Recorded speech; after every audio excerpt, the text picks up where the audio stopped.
Hey there, it's Aaron. It is 12:13 on December 23rd, 2012, and yeah, I'm using my webcam software to record this one instead of doing the YouTube thing, like doing an instant upload on there because it's not letting me. But as you can tell by the title, what now down below, um, I'm going to be reviewing something that I got uh, earlier, no, not earlier, something I got a few weeks ago, and computer's still starting up, and it is yet another one of these original album series things. This one's on Patti Smith. Um, really like this. I really like this set. This is my fourth one of getting. I got the Scorpions, the Monkeys, X, and now Patti Smith. Although they all have different titles and names, but yeah, I really like this one. And please ignore the chirping. It's the fire alarm. The power went off or something. I'm home for college, so for Christmas break. So all right. I'm sorry about all these distractions. But we're only a minute and 40 seconds in. Okay. Like I've done with all these other ones, I will go into the albums, and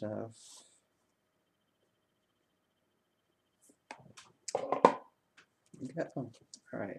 Just a reminder as to Patti Smith's first 5 albums, which are included on the set are Horses, Radio Ethiopia, Easter, Wave, and Dream of Life. All right. We'll start with Horses here. Of the 5 albums in the set, this is my favorite. It's produced by John Cale. How can you not like that? From the Velvet Underground. Uh, really just a great piece of work. Uh, a lot of people think it's her best. I think it's her best. Gloria, her rendition of Gloria is awesome. Redondo Beach. Look up what that song is about. you'll, you'll be amazed. Birdland, great. Spoken word, poetry. Free Money's great. Break It Up. All the songs are great. Kimberly's good too. They're all good, and it's just a great, solid album produced by a member of the Velvet Underground, and it's just a great punk rock album. Gives you a feel for what it was like then, what was going on then at the time. So yeah, as you can see, all the cases are cardboard, and the CDs are just sticking out like that. Reoccurring theme here. So yeah, Horses, great album.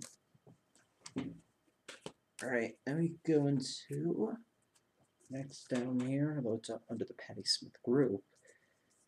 Radio Ethiopia, her second album. Not as good as Horses, but I still like it. This one's produced by Jack Douglas, and it's got a few good songs on it. Asking the Angels is probably my favorite. Poppies is a nice, funky track. Pissing in a River, great lyrics. Pumping My Heart and the self-titled track, all great songs. More of an aggressive sound. I think that's what they were trying to do. I think I read something like they were trying to get like an MC5 sounding thing going on here. And ironically enough, Patti Smith would end up marrying Fred Smith from the MC5. But yeah, it's a great album, and I really like it. Not as much as Horses, but this is good. Radio Ethiopia. We go into her next album, Easter. Uh, Easter is produced by Jimmy Iovine. I think that's how you say his name. He's on He was. I don't know if he's still on American Idol. He's a mentor or something like that. But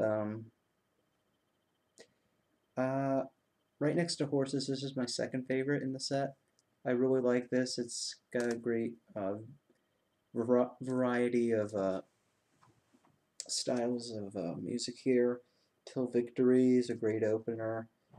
Space Monkey, I've always thought sounds like a bit of a Doors track. Because the Night, the big hit off of the album, she co-wrote it with Bruce Springsteen. Great, great track. Ghost Dance, I've always liked. Rock and Roll N-Word. I love it. Privilege is pretty good. We Three. 25th Floor is good fun, which goes into High on Rebellion, Easter. It's a good album. I really like Easter. It's my second favorite. Yeah, good album. Alright, then we go into Wave. The album produced by Todd Rundgren. Another good album. Bit of the production is a little bit on the radio friendly sort of sound, but it still sounds punk rock. I mean, it still sounds edgy enough to be considered punk rock. I mean, Todd Rundgren's a great producer.